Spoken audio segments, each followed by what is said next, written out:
Peristiwa kesaksian para saksi kunci dalam skandal bailout Bank Senturi di Pengadilan Tipikor dan proses rekapitulasi suara pileg di KPU Pusat masih mendominasi pemberitaan nasional pekan ini. Di samping itu, pemberitaan mengenai kekerasan seksual terhadap anak yang dilakukan Andri Sobari alias Emon terhadap puluhan anak di Sukabumi, Jawa Barat juga masih menghiasi media nasional. Kita akan mengulasnya berita-berita tersebut bersama para jurnalis senior dan telah hadir bersama kami di studio Berita 1 TV, Bapak Bambang Harimurti. Beliau adalah wartawan senior dari majalah Tempo. Apa kabar Pak Bambang? Terima kasih sudah hadir di studio kami hari ini. Kalau kita bicara mengenai sidang dari kasus Senturi, sebetulnya ada beberapa hal yang cukup menarik untuk kita perhatikan. Di antaranya adalah pernyataan dari Budiono dan juga Sri Mulyani bahwa kemudian tahun 2008 situasinya sudah genting, kemudian ada kemungkinan akan terjadi krisis ekonomi. Namun kalau kita lihat keterangan ataupun hal yang disampaikan oleh JK yang saat itu menjabat sebagai wakil presiden melihat bahwa 2008 belum ada krisis. Sebetulnya dari perbedaan saksi kunci ini, dari perbedaan informasi saksi kunci ini, sebetulnya ini akan mengarah ke arah mana sebetulnya Pak Bambang kalau Anda melihat? Ya, saya lihat kalau jaksa itu kelihatannya ingin berusaha meyakinkan bahwa keputusan bailout itu keliru lah kira-kira karena tidak ada krisis.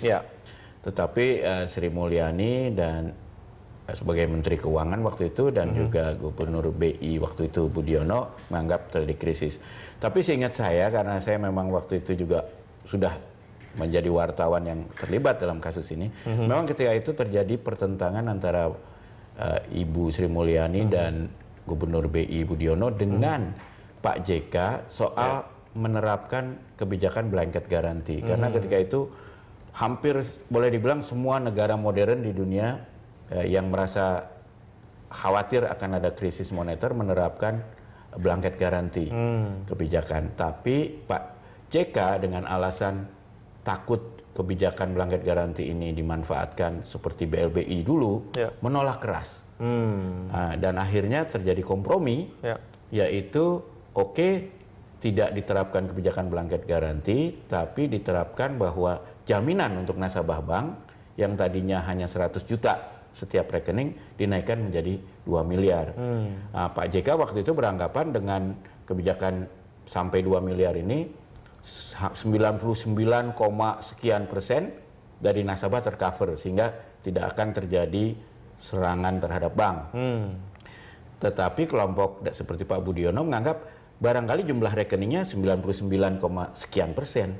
Tapi yang 0, sekian persen itu jumlah total uangnya itu 600 T. Yang 99, sekian itu hanya 900-an T. Jadi dari 1.500 T itu ada 600 T yang tidak dijamin. Dan ini dikhawatirkan mulai bergerak menuju bank-bank di negara yang menerapkan kebijakan blanket garanti. Dan itu memang sudah mulai terasa sehingga bank-bank pemerintah minta mendapat bantuan suntikan modal sampai 15 T. Itu yang juga terungkap dari keterangannya. Kalau Anda kemudian melihat bahwa beberapa negara maju telah memberlakukan kebijakan blanket garanti ini, Indonesia kemudian pada saat itu tidak menerapkan blanket garanti.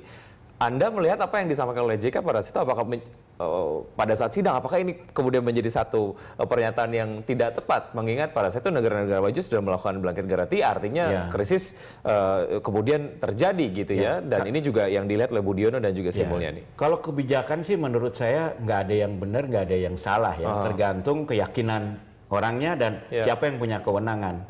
Jadi kalau menurut saya Pak JK waktu itu fokusnya pada takut terjadi BLBI 2 gitu.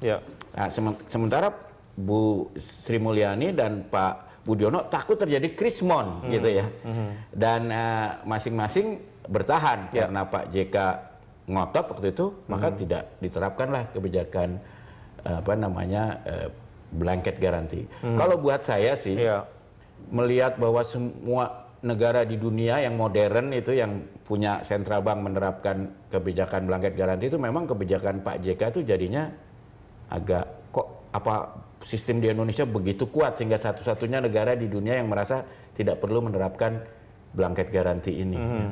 Dan itu memang menyebabkan mulai terjadi pergeseran uang pindah dari Indonesia ke luar negeri. Cuma di kesaksian Pak JK itu menarik karena Pak JK bilang waktu rapat-rapat kok orang ekonomi kepada publik bilang tidak ada masalah. Ya memang itu problemnya dari Gubernur Bank Indonesia atau siapapun penguasa ekonomi.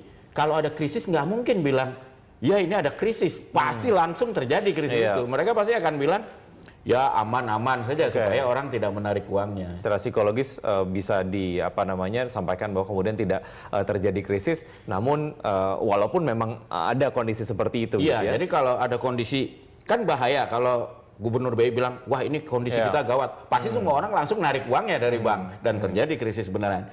Jadi pada posisi apapun, kepada publik pasti seorang Gubernur BI atau Menteri Keuangan akan bilang, kondisi aman, masih aman.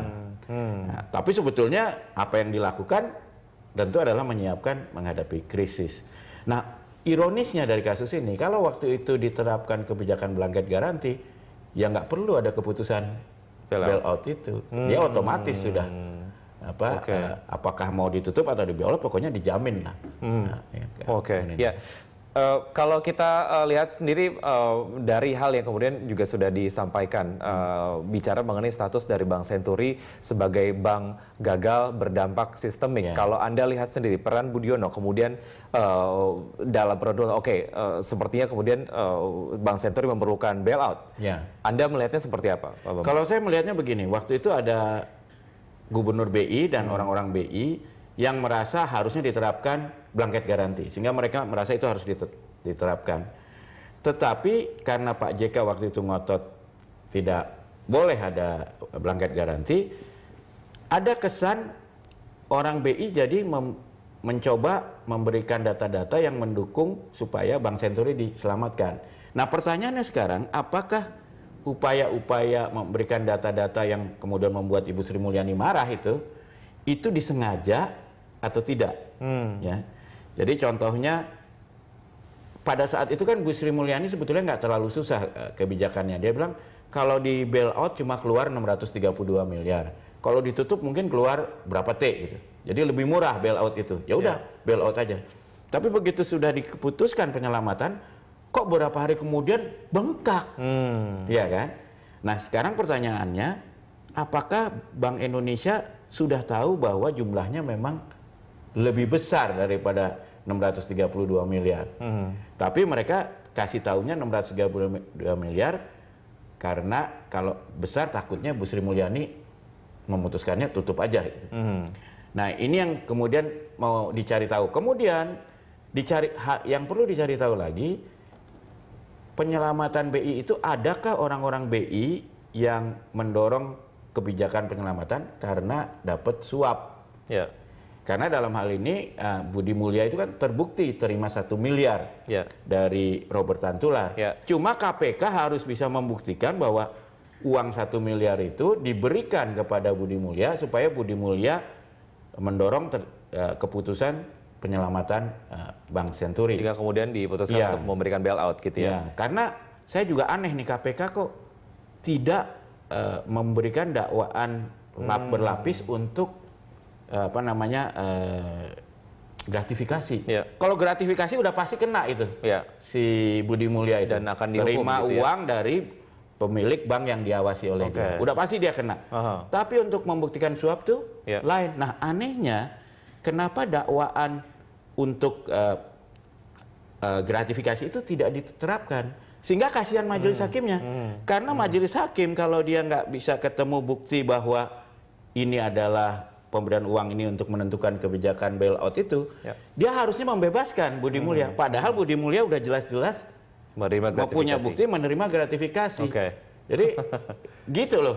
Baik. Pak Bambang, semakin menarik, kita akan lanjutkan setelah jeda berikut ini. Bisa jangan kemana-mana, tetap di tempat Anda karena kami akan segera kembali.